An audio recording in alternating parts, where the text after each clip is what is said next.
Hey. Put this setup better? Hey, fart knockers.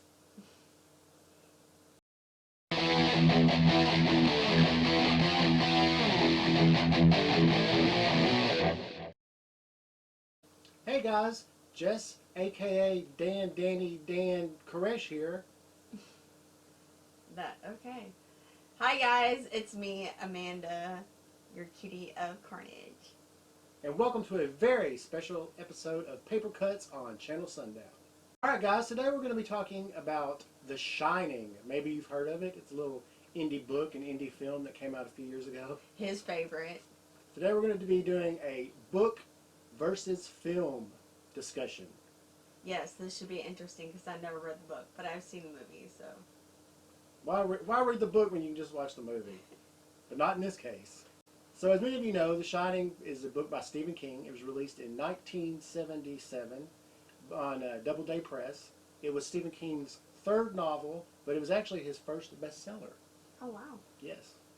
The Shining film was released 3 years later in 1980, and it was directed by the late, great Stanley Kubrick, starring Jack Nicholson, Shelley Duvall, and of course it had the famous Scatman Crothers in it as well. The plot of the book mainly revolves around Danny's shine ability, his special ability to kind of read minds and see things, and it's more of a focus in the book than it is in the movie. The book also focuses more on the ghost at the Overlook Hotel, and it also focuses more on Jack's very slow descent into madness. One of the things that you see in the book that you don't see in the film is that Jack and his wife have a very loving, tender romance. They're very nice to each other in the book. I would say for 75% of the book, they're a happy couple. They do have small fights here and there, but you know, in the movie, it's almost like they start fighting 10 minutes into the movie, Yeah. which you don't get in the book. The book really focuses more on the relationships of the characters, the personality traits of the characters. It really deals a lot more with Danny in the book and Danny's relationship with his imaginary friend Tony. I think in the movie they've got the one little scene where he's like, "Oh, Tony," you know. But in the book, Tony is kind of a fully developed character of his own. Also in the book, one of the things you really see is Jack's long-standing battle with alcoholism and how it runs in the family. It's not just a, you know, oh, I'm going to start drinking again. He really struggles with his drinking problem throughout the entire book. One of the small differences in the book, and I don't really know why they changed this, in the book everything revolves around room 217. But as you all pretty much know, it's very famous for being room 237. As a matter of fact, there's even a documentary about the film called Room 237. So I don't know why Kubrick decided to make that small change, but that's probably one of the things that kind of annoyed Stephen King, is that he made so many changes and he was like, some of them seem completely unnecessary. But, you know, whatever. The book, obviously, it's very homey. Like, it establishes a relationship between the family. Like, the plot for The Shining, do you feel like that was beneficial, like, to the story, or do you think they both were just completely different?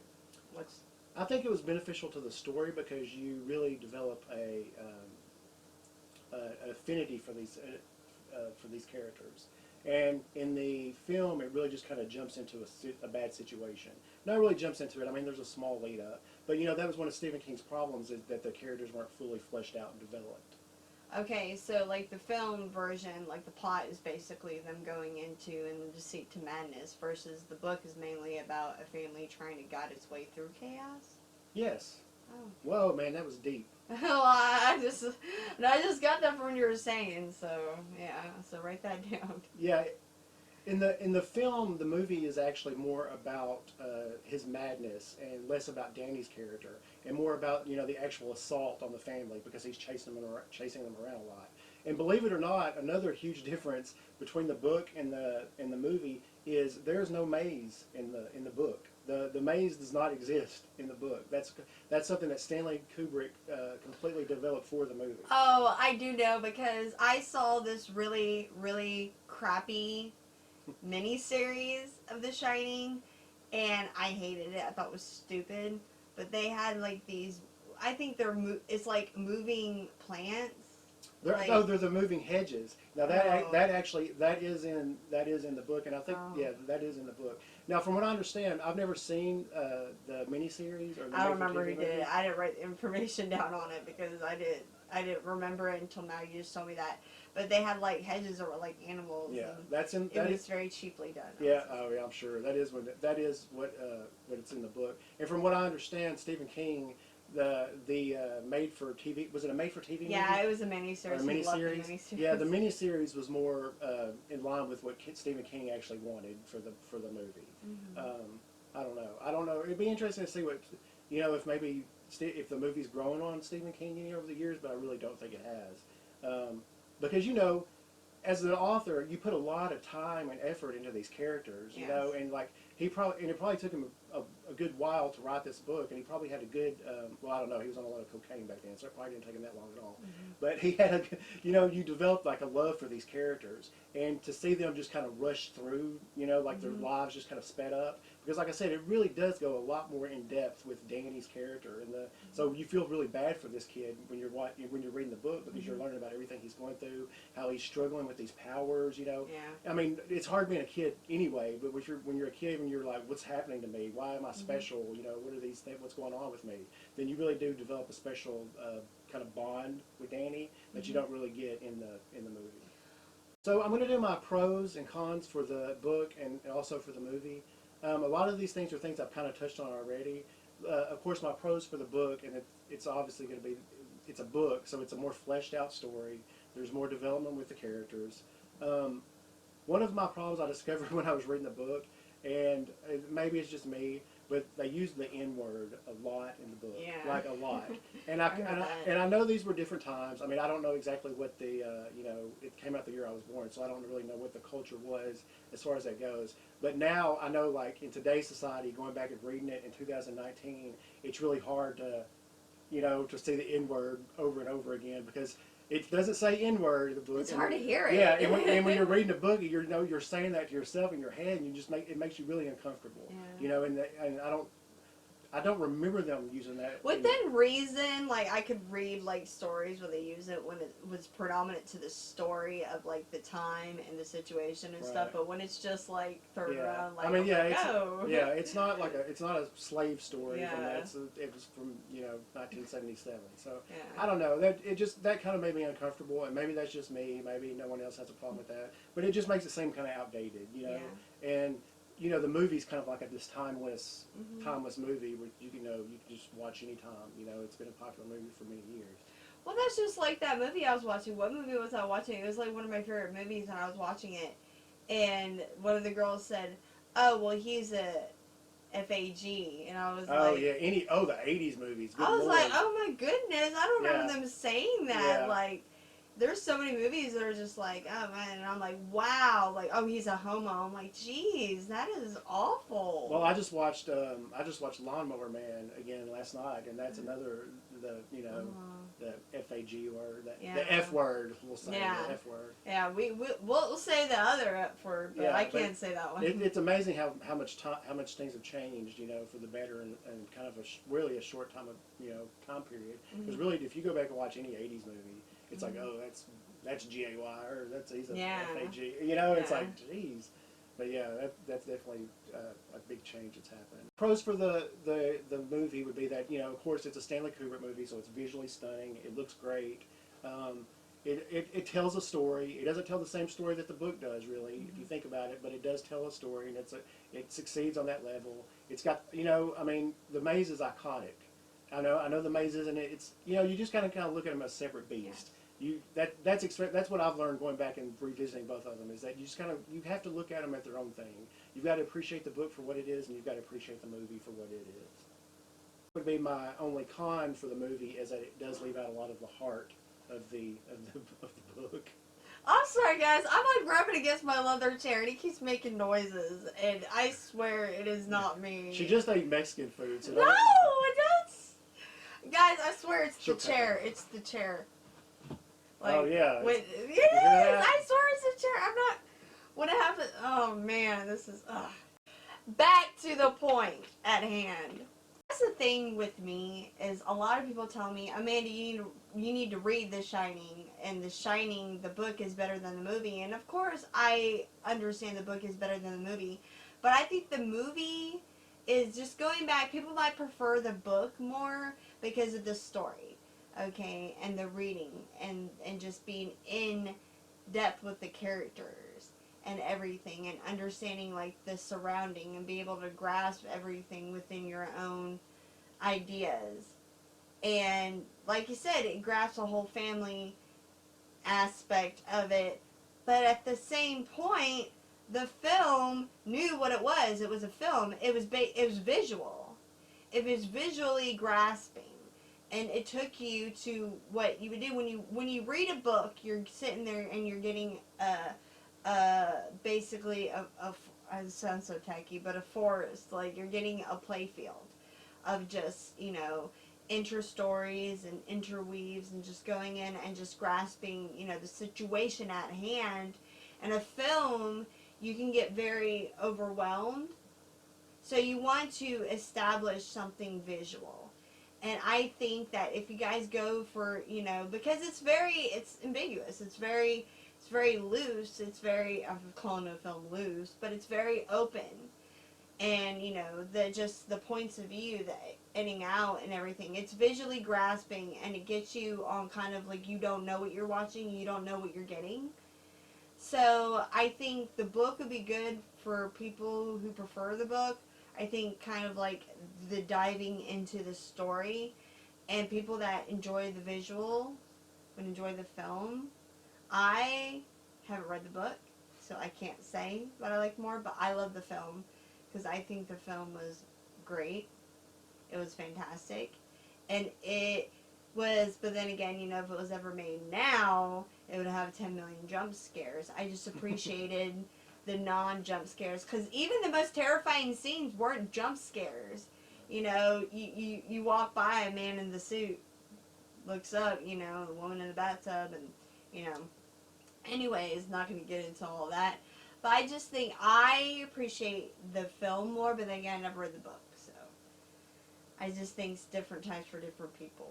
So I just think if they did everything everybody complains about, because I'm sorry, everything that they had in the book, if they would have made it into the movie would have been too long, it would have been too drawn out, and they would have been picky and choosy. So if they put this in, they would have to if they put this in, they had to put this in.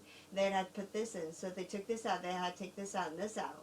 So it's a very touchy-feely kind of story that it was very choosy, because you're like, what do I live in, what do I live out kind of deal. So I think they did it perfectly, kind of just leaving the whole aspect of the family out, with him kind of just showing the relationship with him, because then in this part of the film, you're grasping him trying to grasp his sanity, and him trying to control things, and Danny trying to realize and everything. So I think they would have thrown, the breakup of the marriage, rather than grasping that it's already broken, it would have been too much going on. The book, of course not, because you're reading it for like a while, but a movie, 2-hour movie, I think it would have been too much going on, would have been too busy. So yeah, that's my opinion. So, yeah. Well, it's interesting that you say that you mentioned the jump scares, because the Dr. Sleep movie is about to come out, and from what I've read and just what I've seen in the trailers, and because I have also read Dr. Sleep, it seems to me that the Dr. Sleep, the film, is going to be more in line with The Shining, the film. So it'll be interesting to see how they kind of do a modern version of the Shining, and to see if they do have like a lot of those jump scares and things like that, because there's not jump scares in Dr. Sleep. So it'll be really interesting to see how they handle that in the movie, I think. Oh, and plug in, link below, guys. He reviewed Dr. Sleep, so take the link below. So yeah. He reads. So the reasons that people prefer the book, and I'm just going to go based on what, why Stephen King, the author, prefers the book really, is because as much stuff as Kubrick left out in the film, he actually added a lot of stuff in it too. Oh yeah. Like I said, and he changed some things, because like in the book, he's using a croquet mallet as his weapon, and we know in the movie it's an axe, which I guess Kubrick thought was a little more terrified. But I mean, I'd be scared to be beat to death with a croquet mallet. And the miniseries you use a croquet mallet. Yeah. So. So yeah, and like I said, the miniseries is supposed to be more, and that's why I guess they had to turn it into a miniseries because the story, he felt like the story was longer than just one little movie. Yeah. We'll put the information in the description below because I don't know who directed and stuff. But yeah, that was pretty interesting. And the documentary, we'll put the information of the documentary down below because that one, that's a whole video in itself. Like we were like, we can't talk about it because the whole stories behind the making of the film with the hidden messages in there and Kubrick's, yeah, it's pretty yeah. Right. No spoilers for that documentary, but y'all, in the description. So I don't know if it's streaming anywhere. Is it? Well, I don't know. It's not. Maybe I'm thinking that probably somebody would stream it now that there's going to be a renewed interest in the book and. Yeah, because that documentary had me like. Yeah. Like I had to sit there. I rewind a few times. Like what? It was on Hulu for the longest time, but I don't think it's on Hulu anymore. I think the Shining movie, the original movie is on Hulu. I don't know. Do some research. Go look it up. Google it. We can't do everything for you. Room 237. Room 237. Yeah. Room 237, guys. Check it out because it's really interesting.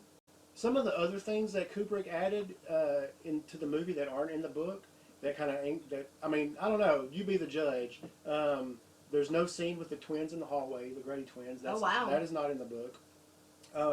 There's no all work, no play on the top. Yeah, that's not in the book. That's what his birthday cake said. He never says, he never busted the door and say, he goes to the door, but he doesn't say, here's Yeah, that was improvised. Yeah, I remember that. I remember that was, because that was in the documentary I was talking about, he did a bunch of improv. Yeah.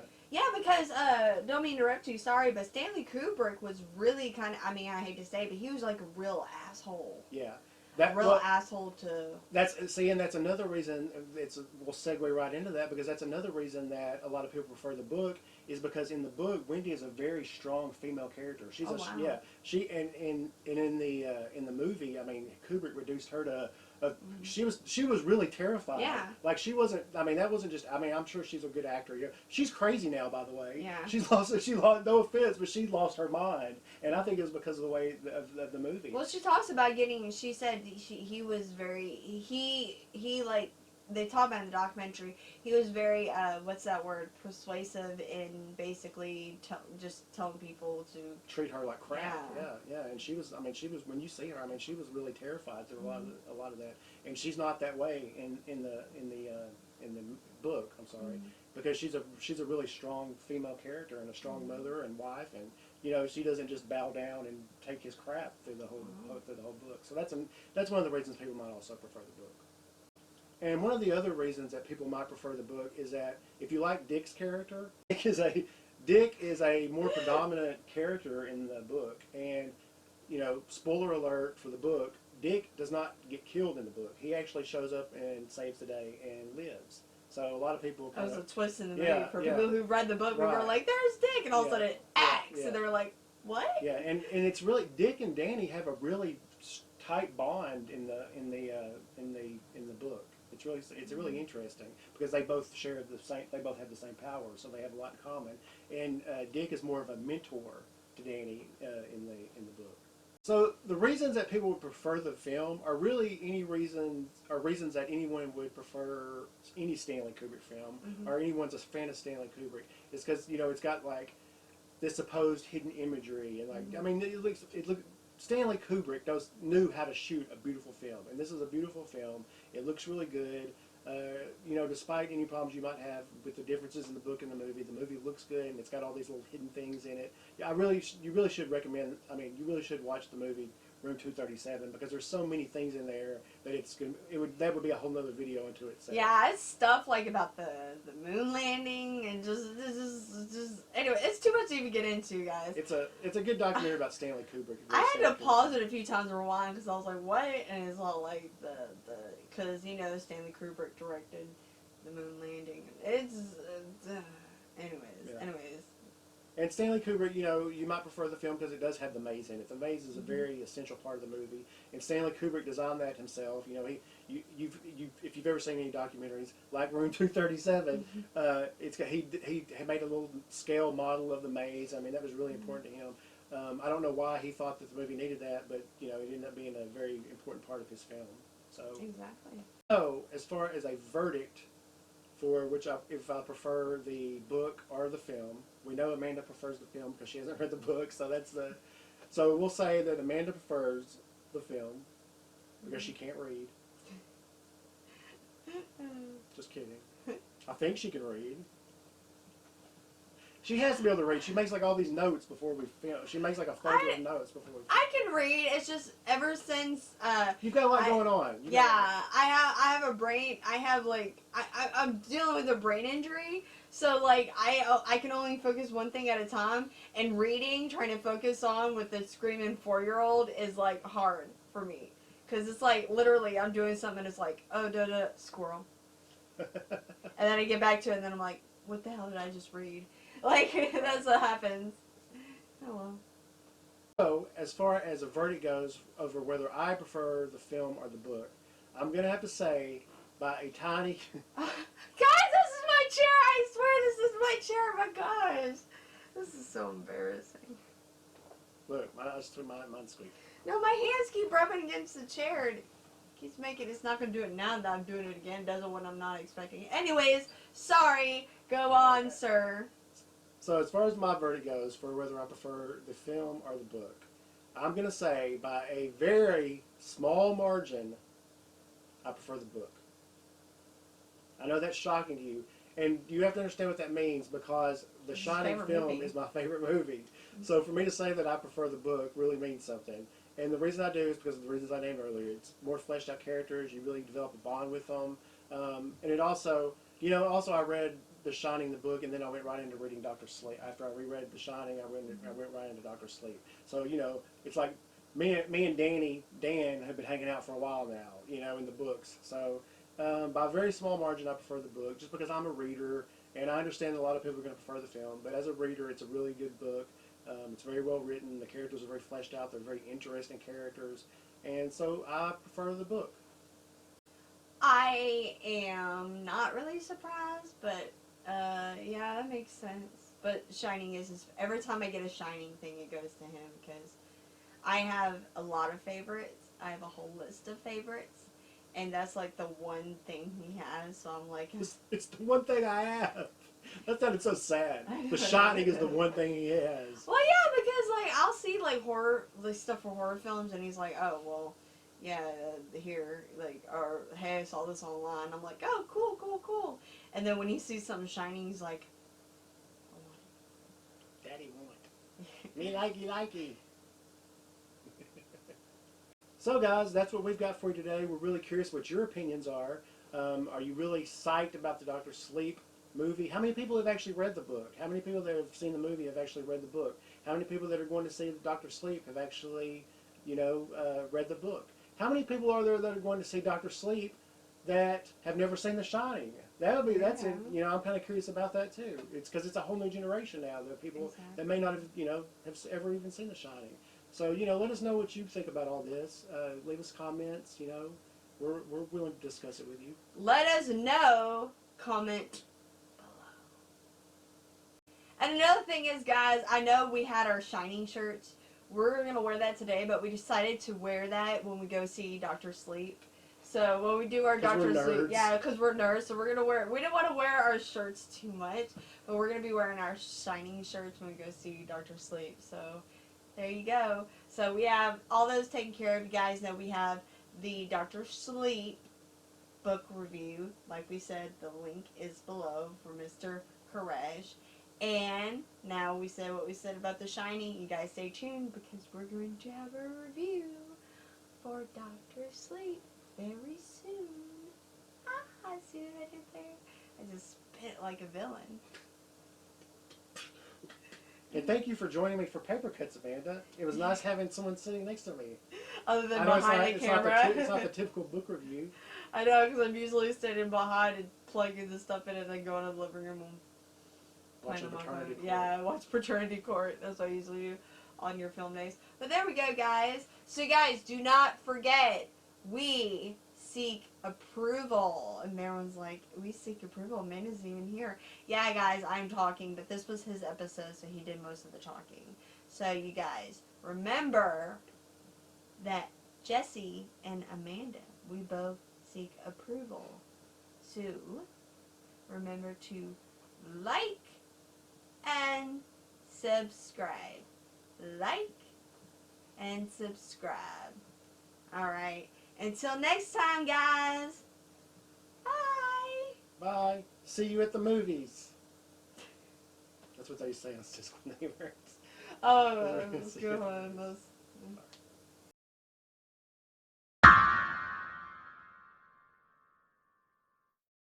Yeah.